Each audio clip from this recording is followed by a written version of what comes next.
ಭಗವಂತನೊಲವಿರಲು ದುಗುಡವನ್ನಗಳುಂಟೆ ಅಘರ ಶಿಕ್ಷಣದಲ್ಲಿ.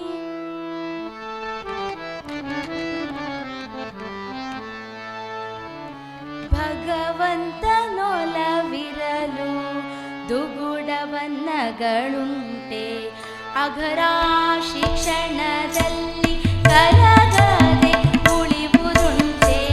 ಭಗವಂತನೊಲವಿರಲು ದುಗುಡವನ್ನಗಳುಂಟೆ.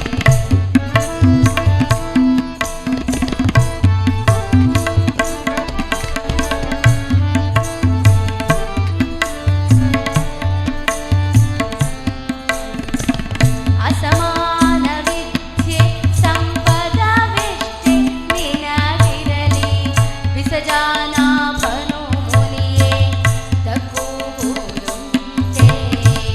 ಅಸಮಾನ ವಿದ್ಯೆ ಸಂಪದವೆಷ್ಟೇ ನಿನಗಿರಲಿ ವಿಸಜಾನಾಭನು ಮುನಿಯೇ ತಕ್ಕುವುದುಂಟೆ. ವಸುಧೀಶ ಹರಿಯ ಕಾರುಣ್ಯದಿ ಒದಗುವುದು. ಆತನ ಕರುಣೆ ಇದ್ರೆ ಎಲ್ಲ ಒದಗುತ್ತದೆ. ವಸುಧೀಶ ಹರಿಯ ಕಾರುಣ್ಯದಿ ಒದಗುವುದು. ಯಶ ಕೀರ್ತಿ ಅಭಿಮಾನ ಅಷ್ಟೈಶ್ವರ್ಯದ ವರವು. ಭಗವಂತನೊಲವಿರಲು ದುಗುಡವನ್ನಗಳುಂಟೆ.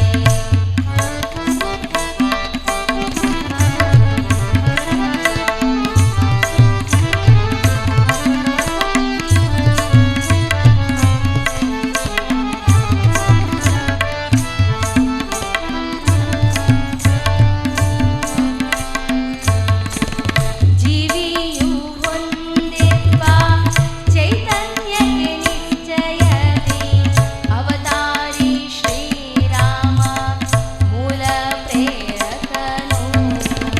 ಜೀವಿಯು ಹೊಂದಿರುವ ಚೈತನ್ಯಕ್ಕೆ ನಿಶ್ಚಯದಿ ಅವತಾರಿ ಶ್ರೀರಾಮ ಮೂಲ ಪ್ರೇರಕನು. ಭವದಲ್ಲಿ ಹರಿಶಕ್ತಿಗೆ ಎದುರಾದವ ಗುಣೆ ಉಂಟೆ. ಆತನ ಎದುರು ಮುಂದೆ ಯಾರಾದರೂ ಉಳಿತಾರೋ? ಭವದಲ್ಲಿ ಹರಿಶಕ್ತಿಗೆ ಎದುರಾದವ ಗುಣೆ ಉಂಟೆ. ನವಶಕ್ತ ಮುನಿವರದನ ಸಂಕಲ್ಪಕ್ಕೆ ಎದುರುಂಟೆ.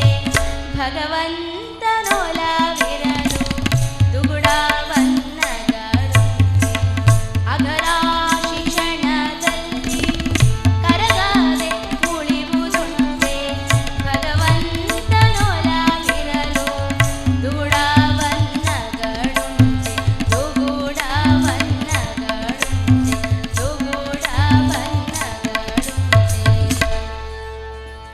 ಈ ಜಗತ್ತಿನ ಜೀವರಾಶಿಗಳಿಗೆ ಸಕಲ ವಿಧವಾದ ಸುಖ ಸಂಪದಗಳನ್ನು ದಯಪಾಲಿಸುವವನೇ ಆ ಭಗವಂತ. ಆತನ ಅನುಗ್ರಹ ಇದ್ದರೆ ನಮಗೆಲ್ಲ ದೊರಕುತ್ತದೆ. ಇಲ್ಲದಿದ್ದರೆ ಸಿರಿ ಸಂಪತ್ತುಗಳಾವು ನಮಗೆ ದಕ್ಕದೇ ಹೋಗುತ್ತದೆ. ಆದ್ದರಿಂದಲೇ ತೇನ ವಿನಾ ತೃಣಮಪಿನ ಚಲತಿ ಎಂಬ ಶ್ರುತಿವಾಕ್ಯ ಬೆಳೆದು ಬಂತು. ಆತನ ಅನುಗ್ರಹವಿಲ್ಲದೆ ಒಂದು ಹುಲ್ಲು ಕಡ್ಡಿಯೂ ಸಹ ಅಲುಗಾಡುವಂತಿಲ್ಲ. ತಾನೊಂದು ಬಗೆದರೆ ದೈವ ಇನ್ನೊಂದು ಬಗೆಯಿತು ಎನ್ನುವಂತೆ ತಾನೇ ಸರ್ವಶಕ್ತ ಎಂಬುದಾಗಿ ಬಗೆದು ಭಾವಿಸಿ ಮುನ್ನಡೆದವರಲ್ಲ ಭಗವಂತನ ಸಂಕಲ್ಪದ ಎದುರು ನಡೆಯಲಾಗದೆ ಮುಗ್ಗರಿಸಿ ಬಿದ್ದ ಅನೇಕ ದೃಷ್ಟಾಂತ ಕಥೆಗಳು ನಮ್ಮ ಪುರಾಣದಲ್ಲಿವೆ. ಅದನ್ನು ಹಿರಿಯರು ಬಣ್ಣಿಸುವಾಗ ನಿನ್ನ ವಿದ್ಯೆ ಬುದ್ಧಿ ಸಿದ್ಧಿ ಪ್ರಸಿದ್ಧಿಗಳೇನೇ ಇರಲಿ ಭಗವಂತನ ಸಂಕಲ್ಪವಿದ್ದರೆ ಮಾತ್ರವೇ ಅದು ಉಪಯೋಗಕ್ಕೆ ಬರುತ್ತದೆ ಎನ್ನುವುದನ್ನು ವರ್ಣಿಸುವಾಗ ಅಸಮಾನ ವಿದ್ಯೆ ಸಂಪದವೆಷ್ಟೇ ನಿನಗಿರಲಿ ವಿಸಜಾನಾಭನು ಮುನಿಯೇ ತಕ್ಕುವುದುಂಟೆ. ಅಸಮಾನ ವಿದ್ಯೆ ಸಂಪದ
ಪರಿಶೀಲಿಸಿದರೆ ಮಹಿಷಾಸುರ, ಧೂಮ್ರಾಕ್ಷ, ರಕ್ತಬೀಜ, ಚಂಡಮುಂಡ, ಶುಂಭ ನಿಶುಂಭಾದಿ ದೈತ್ಯರೆಲ್ಲ ಎಷ್ಟೊಂದು ಬಲವಂತರು, ಮಹಾ ಬುದ್ಧಿವಂತರಲ್ಲವೇ ಅವರೆಲ್ಲ.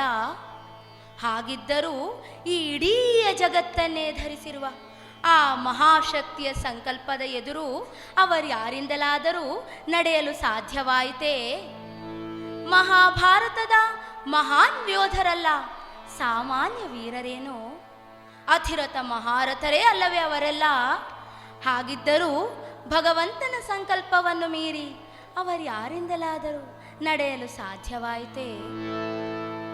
ನಾವು ಅಷ್ಟೆ, ನಮ್ಮಿಂದ ಏನು ನಡೆಯದು. ಭಗವಂತ ಏನು ಸಂಕಲ್ಪಿಸುತ್ತಾನೋ ಅದೇ ನಡೆಯುತ್ತದೆ. ಜಗತ್ತಿನ ಎಲ್ಲ ಜೀವಿಗಳ ಆಗು ಹೋಗುಗಳನ್ನು ನಿರ್ಣಯಿಸುವ ವಿಧಿ ಚಕ್ರವೊಂದು ಗುಪ್ತವಾಗಿ ನಮ್ಮ ಸುತ್ತ ಸುತ್ತುತ್ತಾ ಇರುತ್ತವೆ ಅಂತೆ. ಆ ವಿಧಿಚಕ್ರ ಹೇಗೆ ನಡೆಸುತ್ತದೋ ಹಾಗೆ ನಡೆಯುವುದಷ್ಟೇ ನಮ್ಮ ಕೆಲಸ. ಅದು ಬಿಟ್ಟು ನಾವೇನಾದರೂ ಇಚ್ಛಿಸಿದರೆ ಅದು ನಡೆಯದೆ ಇನ್ನೇನೋ ನಡೆದು ಹೋಗುತ್ತದೆ. ಆದ್ದರಿಂದ ಆ ವಿಧಿಚಕ್ರ ಹೇಗೆ ಸುತ್ತುತ್ತದೋ ಅದೇ ಪ್ರಕಾರವಾಗಿ ಸುತ್ತುವುದಷ್ಟೇ ನಮ್ಮ ಧ್ಯೇಯ. ಒಂದು ದೃಷ್ಟಾಂತ ಕೇಳಿ. ಯಾವಳೋ ಒಬ್ಬಳು ಅಜ್ಜಿ ಇದ್ದಳಂತೆ. ಆಕೆಯು ತೀರ್ಥಯಾತ್ರೆಗೆ ಹೊರಟಿದ್ದಳು. ತೀರ್ಥಯಾತ್ರೆಗೆ ಹೊರಟವಳೇ ಸುತ್ತಿ ಸುತ್ತಿ ರಾಜಸ್ಥಾನಕ್ಕೆ ಬಂದಳು. ರಾಜಸ್ಥಾನದಲ್ಲಿ ಯಥೇಚ್ಛವಾಗಿ ಒಂಟೆಗಳು ಮಲಗಿದ್ದವು. ಈಕೆಗೆ ಒಂಟೆ ಸವಾರಿ ಮಾಡಬೇಕೆನಿಸಿತು. ಈಕೆ ಒಂದು ಒಂಟೆಯ ಮೇಲೆ ಹೋಗಿ ಕುಳಿತಳು. ಆ ಕೂಡಲೇ ಆ ಒಂಟೆ ಎದ್ದು ನಿಂತು ನಡೆಯತೊಡಗಿತು. ಈಗ ಈಕೆಗೆ ಭಯವಾಯಿತು. ಈಕೆ ಆ ಒಂಟೆಯ ಡುಬ್ಬದ ಮೇಲೆ ನಿಂತು ಸಹಾಯಕ್ಕಾಗಿ ಬೊಬ್ಬಿರುತ್ತಿರುವಾಗ ಅಲ್ಲಿ ಹೋಗುತ್ತಿದ್ದ ಯಾವನೋ ಒಬ್ಬ ಕೇಳಿದನಂತೆ, ಅಜ್ಜಿ ಅಜ್ಜಿ, ಎತ್ತ ನಿನ್ನ ಪಯಣ. ಆಗ ಈ ಅಜ್ಜಿ ಹೇಳಿದಳಂತೆ, ಗೊತ್ತಿಲ್ಲ ಕಣಣ್ಣ, ಈ ಒಂಟೆಯನ್ನೇ ಕೇಳು. ಈ ಒಂಟೆ ಎಲ್ಲಿಗೆ ಕರೆದೊಯ್ಯುತ್ತದೋ ಅಲ್ಲಿಗೆ ನನ್ನ ಪಯಣ ಎಂದಳಂತೆ. ಅದೇ ರೀತಿ ಭಗವಂತನ ಸಂಕಲ್ಪ ಶಕ್ತಿ ನಮ್ಮನ್ನು ಎಲ್ಲಿಗೆ ಕೊಂಡೊಯ್ಯುತ್ತದೋ ಅಲ್ಲಿಗೆ ತುಟಿಪಿಟಿಕ್ಕೆನ್ನದೆ ಹೋಗುವುದಷ್ಟೇ ನಮ್ಮ ವಿಧಿ. ನಮ್ಮ ಕಥಾನಾಯಕನಾದ ವೀರವಾಲಿಯ ಕಥೆಯೂ ಇಷ್ಟೆ. ಜಗತ್ತಿನ ಮಹಾಬಲಶಾಲಿಯಾಗಿದ್ದ ವಾಲಿಯು ಭಗವಂತನ ಸಂಕಲ್ಪ ಶಕ್ತಿಗೆ ಸೋತು ಭಗವಂತನ ಸಂಕಲ್ಪದ ಮುಂದೆ ಸುಣ್ಣವಾಗಬೇಕಾಯಿತಂತೆ. ಕೊನೆಗೂ ಭಗವಂತನಿಗೇ ಶರಣಾಗಬೇಕಾಯಿತು. ಬೋಧಪ್ರದವಾದ ಆ ಪಾವನ ಕಥಾಶ್ರವಣ ಮಾಡೋಣವಂತೆ. ಲಕ್ಷ್ಮೀ ರಮಣ ಗೋವಿಂದ ಗೋವಿಂದ, ರಘುರಾಮಚಂದ್ರ ಮಹಾರಾಜ ಕೀ ಜೈ, ಗೋಪಾಲಕೃಷ್ಣ ಭಗವಾನ ಕೀ ಜೈ.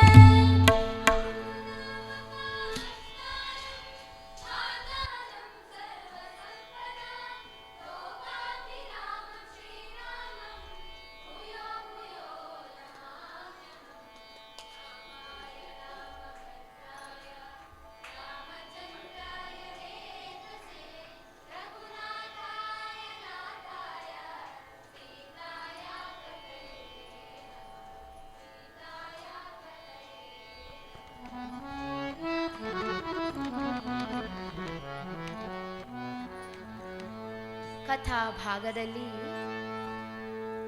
ವೀರಾಧಿವೀರ ವಾನರ ವಾಲಿ ಸುಗ್ರೀವ ಧುರವೀರರು ಈ ಭೂತಲದಿ. ವೀರಾಧಿವೀರ ವಾನರ ವಾಲಿ ಸುಗ್ರೀವ ಧುರವೀರರು ಈ ಭೂತಲದಿ. ವೀರರವರು ಸಂಗರ ಸೋಲ ನರಿಯರು,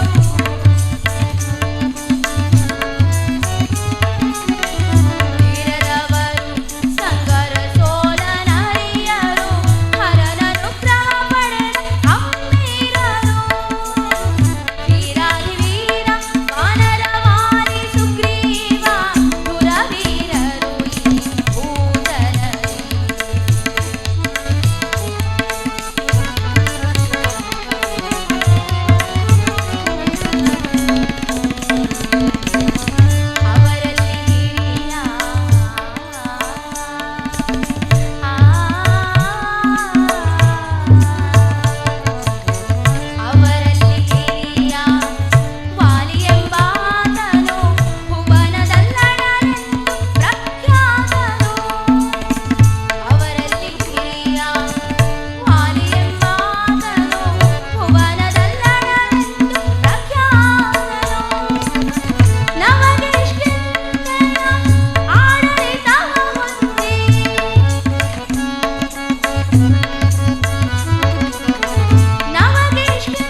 ಮಹಾನ್ ವೀರರೇ ವಾಲಿ ಮತ್ತು ಸುಗ್ರೀವರು. ಇವರಿರುವರ ಜನ್ಮಕಥನ ಬಹಳ ರೋಚಕ. ಕಶ್ಯಪ ಮಹಾಮುನಿಯ ಬಹುಮಂದಿ ಪತ್ನಿಯರಲ್ಲಿ ಓರ್ವಳಾದ ಕುಶಸ್ಥಳೆ ಎಂಬ ಮಹಾಪತಿವ್ರತೆಯ ಉದರದಲ್ಲಿ ಕಶ್ಯಪ ಪುತ್ರನಾಗಿ ಜನಿಸಿದವನೇ ಕಿಷ್ಕಿ ಎಂಬಾತನು. ಕಿಷ್ಕಿಯು ಮಹಾವೀರನಾಗಿದ್ದನು. ಆತನೇ ಕಪಿಕುಲದ ಮೂಲ ಪುರುಷ. ಈ ಕಿಷ್ಕಿ ಸ್ಥಾಪಿಸಿದ ಶತ್ರುಗಮನಕ್ಕೆ ದುರ್ಗಮವೆನಿಸಿದ ರಾಜ್ಯವೇ ಕಿಷ್ಕಿಂಧಾ ಪಟ್ಟಣ. ಈ ಕಿಷ್ಕಿಯ ಮಗನೇ ಋಕ್ಷರಾಜ. ಈ ಋಕ್ಷರಾಜನಿಗೆ ಸಂತಾನ ಭಾಗ್ಯವಿಲ್ಲದಿರಲಾಗಿ ಆತನು ರುದ್ರದೇವರ ತಪಸ್ಸಿಗೆಂದು ಹಿಮಾಲಯದ ತಪ್ಪಲಿನಲ್ಲಿ ಕುಳಿತು ತಪವನ್ನಾಚರಿಸುತ್ತಿದ್ದಾಗ ಒಂದು ದಿನ ಆತನು ಸರೋವರದಲ್ಲಿ ಇಳಿದು ಸ್ನಾನ ಮಾಡಿ ಸರೋವರದಿಂದ ಎದ್ದು ಬರುವಾಗ ತನ್ನ ಪುರುಷಾಕೃತಿಯನ್ನು ಕಳೆದುಕೊಂಡು ಸ್ತ್ರೀ ರೂಪ ಧರಿಸಿದನಂತೆ. ಈ ಕಪಿರೂಪಳ ನಾರಿಮಣಿಯನ್ನು ಕಂಡ ಇಂದ್ರ ಸೂರ್ಯರಿಬ್ಬರೂ ಆಕೆಯನ್ನು ಮೋಹಿಸಿ ಆಕೆಯೊಂದಿಗೆ ದೇಹ ಸಂಬಂಧವನ್ನು ಬೆಳೆಸಿದಾಗ ಇಂದ್ರಾಂಶದಿಂದ ಆ ಕಪಿರೂಪಳ ವಾಲಪ್ರದೇಶದಿಂದ ವಾಲಿ ಎಂಬೊಬ್ಬವನು ಹಾಗೂ ಸೂರ್ಯಾಂಶದಿಂದ ಆ ಕಪಿರೂಪಳ ಗ್ರೀವ ಪ್ರದೇಶದಿಂದ ಸುಗ್ರೀವ ಎಂಬ ಇನ್ನೊಬ್ಬ ಪುತ್ರನೂ ಜನಿಸಿದನಂತೆ. ಈ ಋಕ್ಷರಾಜನ ತಪಸ್ಸಿಗೆ ಒಲಿದ ರುದ್ರದೇವರು, ಹೇ ಕಪಿರಾಜ, ಈ ವಾಲಿ ಸುಗ್ರೀವರಿಬ್ಬರನ್ನು ನಿನ್ನ ಪುತ್ರರಂತೆ ಸ್ವೀಕರಿಸು. ಇವರು ಮುಂದೆ ಮಹಾಬಲಶಾಲಿಗಳು ಪ್ರಸಿದ್ಧರೂ ಆಗುತ್ತಾರೆ ಎಂಬುದಾಗಿ ಹರಸಿ ಹಾರೈಸಿದನಂತೆ. ವಾಲಿ ಕಿಷ್ಕಿಂಧೆಯನ್ನು ಪಡೆದನು, ಒಲಿದು ಅನುಜನಿಗೆ ಅಭಯವಿತ್ತನು. ಓಲಗದಲೋಲೈಸಿ ಸುಭಟರ ಪಡೆದ ಮನ್ನಣೆಯ. ವಾಲಿ ಕಿಷ್ಕಿಂಧೆಯನ್ನು ಪಡೆದನು, ಒಲಿದು ಅನುಜನಿಗೆ ಅಭಯವಿತ್ತನು. ಓಲಗದಲೋಲೈಸಿ ಸುಭಟರ ಪಡೆದ ಮನ್ನಣೆಯ. ಹಲವು ವಿಧಗಳ ಶೌರ್ಯ ತೋರುತ್ತ ಗೆಲಿದ ರಾಜಗದಟ್ಟಿ ವೀರರ.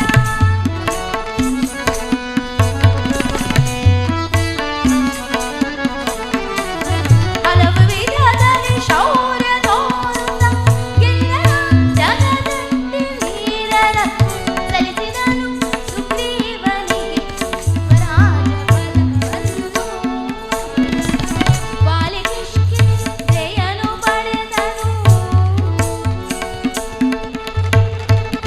ಈ ವಾಲಿ ಸುಗ್ರೀವರಿಬ್ಬರು ಬೆಳೆಯುತ್ತಲೇ ವೀರಾಧಿ ವೀರರಾದರಂತೆ, ಪ್ರಸಿದ್ಧರಾದರು. ಒಬ್ಬರನ್ನೊಬ್ಬರು ಬಿಟ್ಟು ಅಗಲದರ ಮಟ್ಟಿಗೆ ಅನ್ಯೋನ್ಯತೆಯನ್ನು ಬೆಳೆಸಿಕೊಂಡಿದ್ದರಂತೆ. ವಾಲಿಯು ಕಿಷ್ಕಿಂಧೆಗೆ ಒಡೆಯನೂ ಆದನಂತೆ. ವಾಲಿಯು ಬಹುಶಕ್ತಿವಂತನಾಗಿದ್ದ. ಆತನಿಗೆ ದೇಹಬಲ ಮಾತ್ರವಲ್ಲದೆ ದೈವ ದೇವರ್ಗಳ ವರಬಲವೂ ಇತ್ತಂತೆ.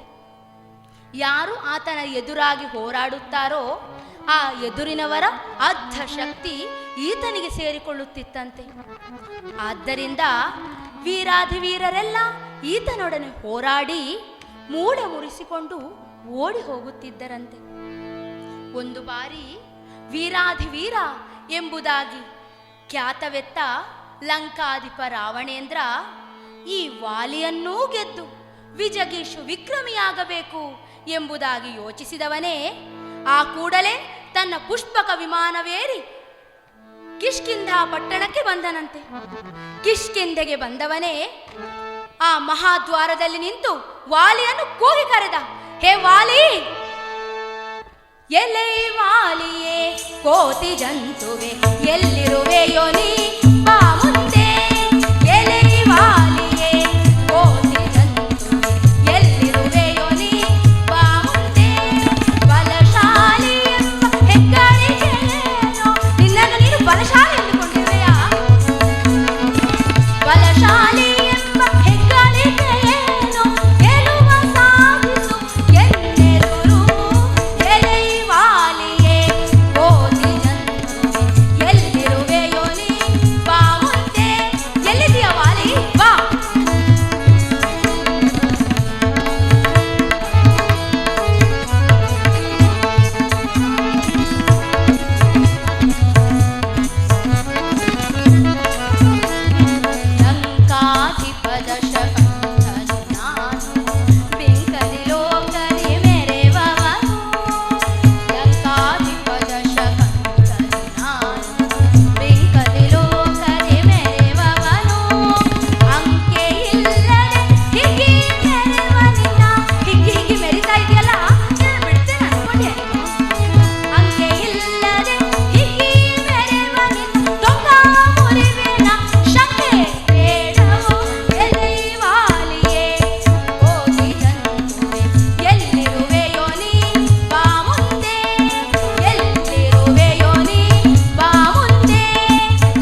ಹೊರಬಂದ ಸುಗ್ರೀವನು ಆ ರಾವಣನೊಡನೆ, ಹೇ ರಕ್ಕಸೇಂದ್ರ, ಸುಮ್ಮನೆ ನನ್ನ ಅಣ್ಣನೊಡನೆ ಹೋರಾಡಿ ಮೂಳೆ ಮುರಿಸಿಕೊಳ್ಳಬೇಡ. ಅಬ್ಬೋ, ಅಲ್ಲಿ ಮೂಳೆಗಳ ರಾಶಿ ಕಾಣ್ತಿದೆಯಲ್ಲ, ಅದು ಯಾರ ಮೂಳೆ ರಾಶಿ ಅಂದುಕೊಂಡಿದ್ಯಾ? ನಿನ್ನ ರೀತಿಯೇ ನನ್ನ ಅಣ್ಣನನ್ನು ಗೆಲ್ಲುವೆನೆಂದು ಯೋಚಿಸಿ ಬಂದವರೆಲ್ಲ ಅಲ್ಲಿ ಮೂಳೆಗಳ ರಾಶಿಯಾಗಿ ಅಲ್ಲಿ ಸತ್ತು ಬಿದ್ದಿದ್ದಾರೆ ನೋಡು. ಆ ಮೂಳೆ ರಾಶಿಯಲ್ಲಿ ನಿನ್ನ ಕೈಗಳು ಕಾಲ್ಗಳು ಸೇರಿಕೊಳ್ಳಬೇಕೆಂಬ ಆಸೆ ನಿನಗಿದ್ದರೆ ಯುದ್ಧಕ್ಕೆ ಬಾ, ಇಲ್ಲದಿದ್ದರೆ ಇಲ್ಲಿಂದಲೇ ಹೊರಟು ಹೋಗು ಎಂಬುದಾಗಿ ರಾವಣನಿಗೆ ಬುದ್ಧಿ ಹೇಳಿದರೆ ರಾವಣ ಎಲ್ಲಿ ಕೇಳುತ್ತಾನೆ? ನನಗೀಗಲೇ ನಿನ್ನ ಅಣ್ಣನೊಡನೆ ಯುದ್ಧ ಮಾಡಬೇಕು, ಕರೆ ನಿನ್ನ ಅಣ್ಣನನ್ನು ಎಂದಾಗ ಸುಗ್ರೀವ ಹೇಳುತ್ತಾನೆ, ನೀನು ದಕ್ಷಿಣ ಸಾಗರ ತೀರಕ್ಕೆ ಹೋಗು, ಅಲ್ಲಿ ನಿನಗೆ ನನ್ನ ಅಣ್ಣನ ದರ್ಶನವಾಗುತ್ತದೆ ಎಂದು ಹೇಳಿದ ತಕ್ಷಣವೇ ರಾವಣೇಂದ್ರ ಪುಷ್ಪಕ ವಿಮಾನವೇರಿ ಅಲ್ಲಿ ದಕ್ಷಿಣ ಸಾಗರ ತೀರಕ್ಕೆ ದೌಡಾಯಿಸಿದವನೇ ಅಲ್ಲಿ ದಕ್ಷಿಣ ಸಾಗರ ತೀರದಲ್ಲಿ ಸಂಧ್ಯಾವಂದನೆಗೆಯುತ್ತಿದ್ದ ವಾಲಿಯನ್ನು ಕಂಡು ಹಿಂದಿನಿಂದ ಹೊರಟನಂತೆ. ವಾಲಿಯನ್ನು ಎದುರೆದುರಾಗಿ ನಿಂತು ಗೆಲ್ಲಲು ಅಸಾಧ್ಯ ಎಂಬ ವಿಷಯ ಎಂಬ ವರವು ರಾವಣೇಂದ್ರನಿಗೆ ತಿಳಿದಿತ್ತು. ಆದ್ದರಿಂದ ಆತ ದಕ್ಷಿಣ ಸಾಗರ ತೀರಕ್ಕೆ ಹೋಗಿ ರಾವಣೇಂದ್ರನು ಆ ವಾಲಿಯ ಹಿಂದಿನಿಂದ ಮೆಲ್ಲನೆ ಹೆಜ್ಜೆ ಸಪ್ಪಳ ಕೂಡ ಮಾಡದೆ ಅತ್ತ ಕಡೆಗಾಗಿ ನಡೆಯುತ್ತಿರಲಾಗಿ ವಾಲಿಗೆ ಈ ವಿಚಾರ ತಿಳಿದೇ ಬಿಟ್ಟಿತು. ವಾಲಿಯು ಆ ರಾವಣೇಂದ್ರ ಬರುತ್ತಿರುವುದನ್ನು ಗಮನಿಸಿದವನೇ ಆತನು ಸಮೀಪ ಬರುವುದನ್ನು ಕಾಯುತ್ತಾನಂತೆ. ಸಮೀಪ ಬರುವುದನ್ನು ಕಾಯುತ್ತಿರುವಂತೆಯೇ ತನ್ನ ಎರಡೂ ಕೈಗಳನ್ನು ಚಾಚಿ ಹಿಂದೆಗೆ ಇಟ್ಟವನೇ ಆ ರಾವಣೇಂದ್ರನನ್ನು ಎತ್ತಿ ತನ್ನ ಕಂಕುಳಡಿಯಲ್ಲಿ ಬಂಧಿಸಿ ರೊಯ್ಯನೆ ಆಗಸಕ್ಕೆ ಉಡ್ಡಯಿಸಿ ಬಿಟ್ಟನಂತೆ. ಲಂಘಿಸಿದ ವಾಲಿಯು ಮರುಕ್ಷಣದಲ್ಲಿ ಭಂಗಿಸಿ ರಾವಣ ಯತ್ನವ ತನ್ನ ತೋಳ ಬಲದಲ್ಲಿ.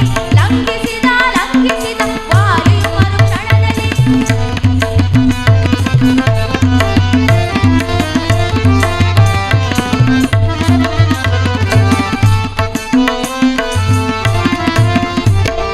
ಕಂಕುಳಡಿ ಬಂಧಿಯಾದ ಬಿಂಕದ ದಶಕಂಠನು ಕೊಂಕಿಸಿ ತನ್ನಯ ಶಿರವನು ವಿಲವಿಲ ಒತ್ತಾಡಿದ.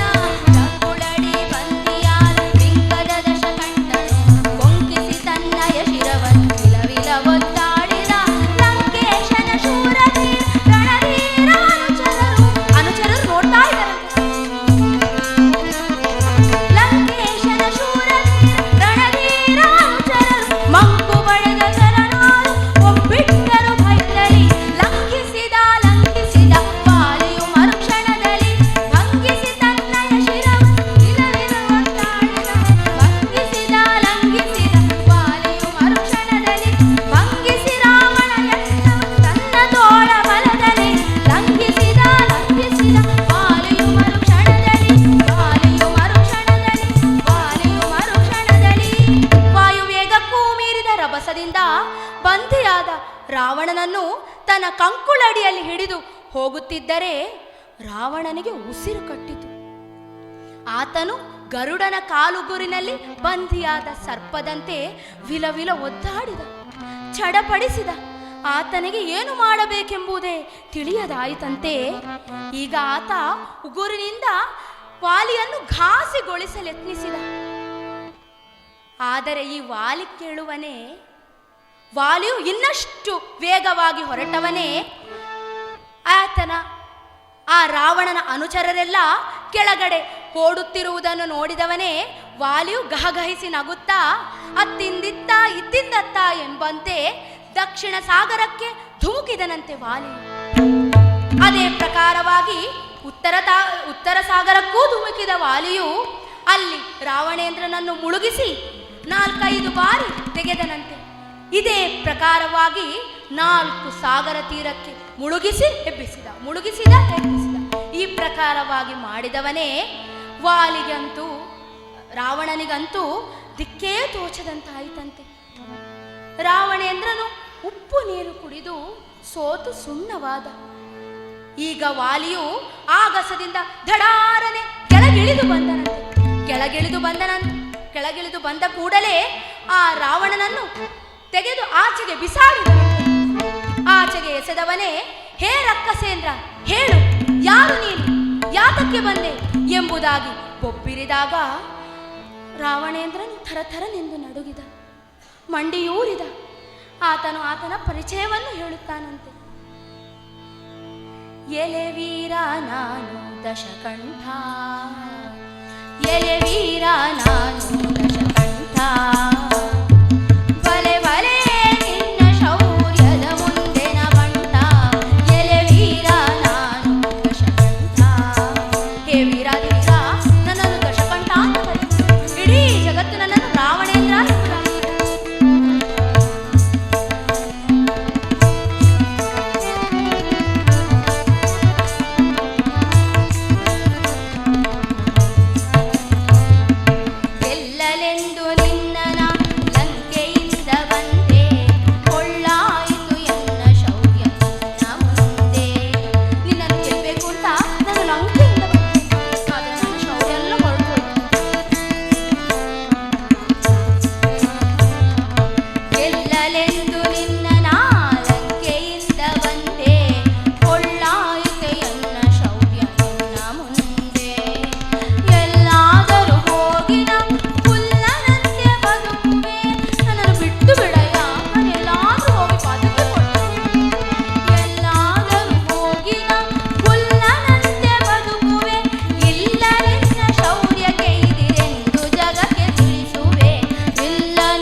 ನಿನ್ನನ್ನು ಗೆಲ್ಲಬೇಕೆಂಬ ಹಂಬಲದಿಂದ ನಾನು ಲಂಕೆಯಿಂದ ಬಂದೆ.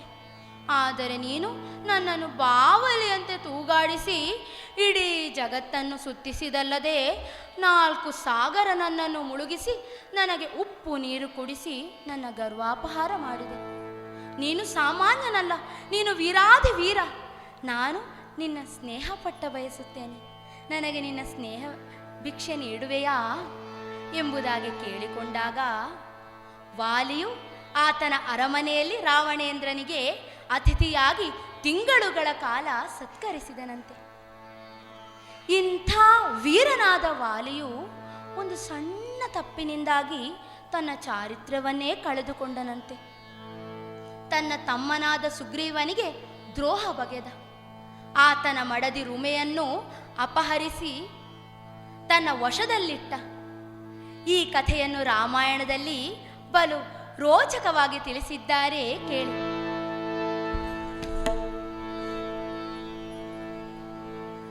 ವೀರದುಂದುಬಿಯ ಸಹೋದರ ಮಾಯಾವಿ, ವೀರದುಂದುಬಿಯ ಸಹೋದರ ಮಾಯಾವಿ, ಶೂರತನದಲ್ಲಿ ವಾಲಿಯನ್ನು ಎದುರಿಸಿದ.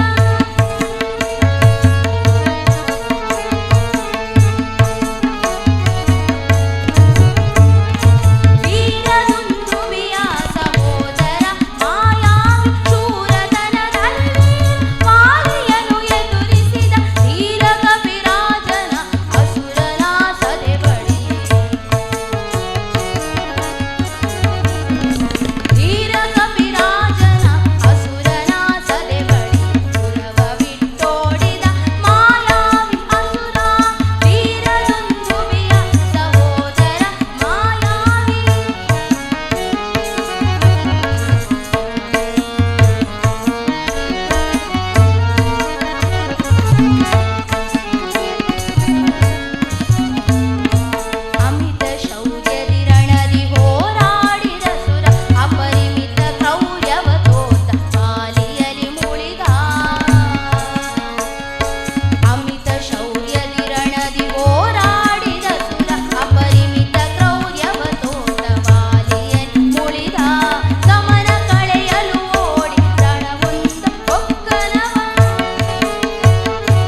ಅಸುರನೊಬ್ಬ ಮಹಾಬಲಶಾಲಿಯಾಗಿದ್ದನಂತೆ. ಈತನಿಗೆ ವಿಜಗೇಶ ವಿಕ್ರಮಿಯಾಗಬೇಕು ಎಂಬ ಆಸೆ ಇತ್ತಂತೆ. ಆದರೆ ವಾನರ ವೀರ ವಾಲಿಯು ಜಗತ್ತಿಗೆ ವಿಜಗೇಶ ವಿಕ್ರಮಿ ಎಂದು ತಿಳಿದೊಡನೆ ಆತನು ವಾನರ ವೀರ ವಾಲಿಯೊಡನೆ ಹೋರಾಡಬೇಕು ಎಂಬುದಾಗಿ ಯೋಚಿಸಿದವನೇ ವಾಲಿಯೊಡನೆ ವ್ಯರ್ಥ ಕಲಹಕ್ಕೆ ಮುಂದಾದ. ಈ ಪ್ರಕಾರವಾಗಿ ವಾಲಿಗೂ ಹಾಗೂ ದುಂದುಭಿಗೂ ಯುದ್ಧ ನಡೆಯಿತಂತೆ. ಯುದ್ಧ ನಡೆಯುತ್ತಿದ್ದಂತೆಯೇ ಆ ಮಹಿಷರೂಪಿ ದುಂದುಭಿಯನ್ನು ವಾಲಿಯು ಸಂಹರಿಸಿದವನೇ ಆತನ ಕಳೇಬರವನೆತ್ತಿ ಆಗಸಕ್ಕೆ ಬಿಸುಟನಂತೆ. ಈ ದುಂದುಭಿಗೆ ಪೂರ್ವ ಸಹೋದರನಿದ್ದನಂತೆ. ಆತನೇ ಮಾಯಾವಿ.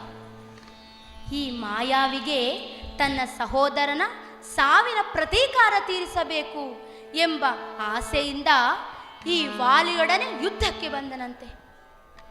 ಈ ಪ್ರಕಾರವಾಗಿ ವಾಲಿ ಹಾಗೂ ಮಾಯಾವಿಯರಿಗೆ ಘನಘೋರವಾದ ಯುದ್ಧ ಎಷ್ಟೋ ಕಾಲಗಳ ತನಕ ನಡೆಯಿತಂತೆ.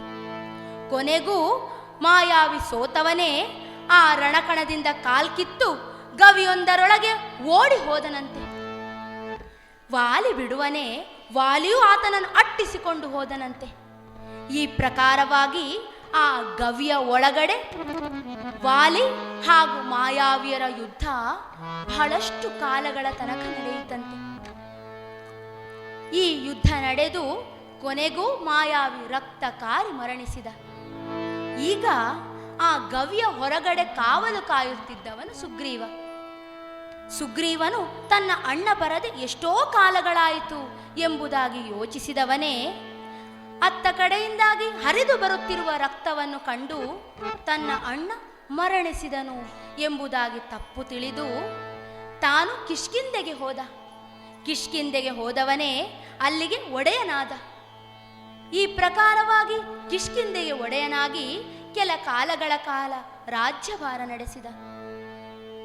ಕೆಲ ಕಾಲ ಕಳೆಯುತ್ತಿದ್ದಂತೆಯೇ ವಾಲಿಯು ಮರಳಿ ಬಂದ. ತನ್ನ ತಮ್ಮ ಬೇಕೆಂದೇ ಆ ಗವಿಗೆ ಅಡ್ಡಲಾಗಿ ಬಂಡೆಯನ್ನಿಟ್ಟು ರಾಜ್ಯಭಾರ ನಡೆಸಬೇಕು ಎಂಬುದು ಆತನ ಆಸೆ ಎಂಬುದಾಗಿ ಅಪಾರ್ಥಗೈದ ಈ ವಾಲಿಯು ತನ್ನ ಪ್ರಾಣಕ್ಕಿಂತಲೂ ಹೆಚ್ಚಾಗಿ ಪ್ರೀತಿಸುವ ತಮ್ಮನನ್ನು ಬೈದು ಭಂಗಿಸಿ ರಾಜ್ಯದಿಂದ ಓಡಿಸಿದನಂತೆ.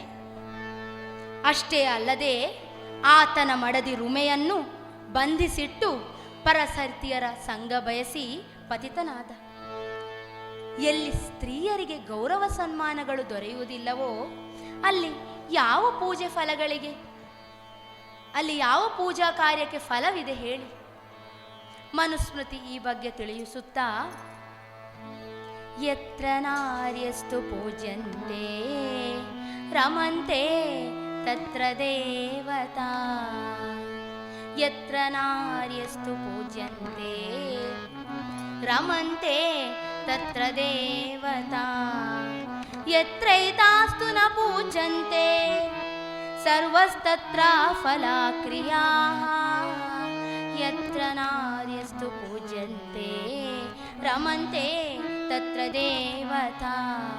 ಅರ್ಥಾತ್ ಎಲ್ಲಿ ಸ್ತ್ರೀಯರಿಗೆ ಗೌರವ ಸನ್ಮಾನಗಳು ದೊರಕುತ್ತದೆಯೋ ಅಲ್ಲಿ ದೇವಾದಿ ದೇವತೆಗಳು ಪ್ರಸನ್ನರಾಗುತ್ತಾರೆ.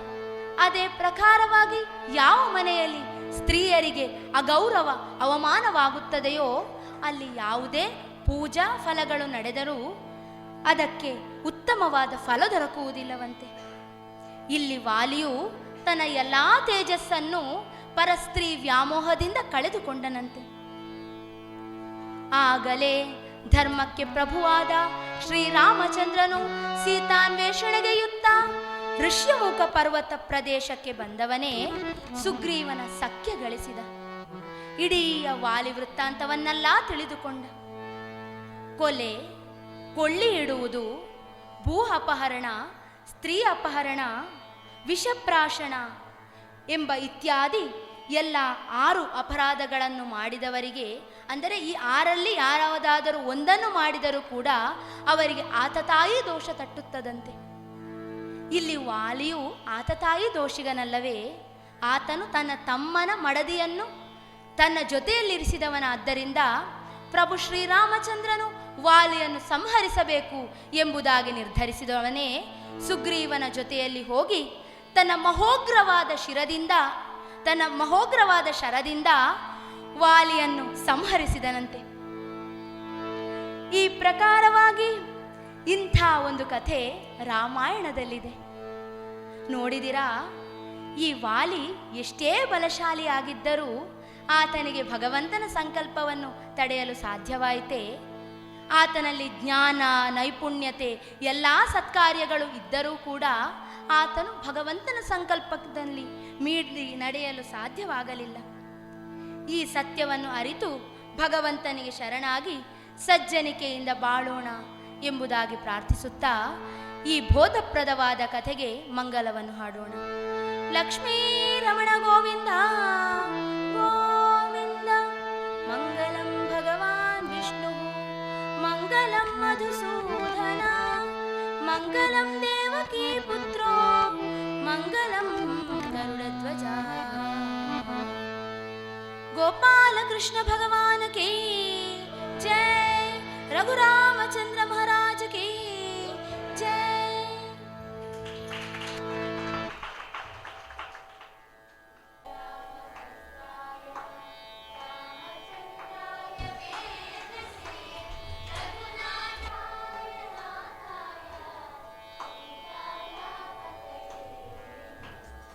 Thank you.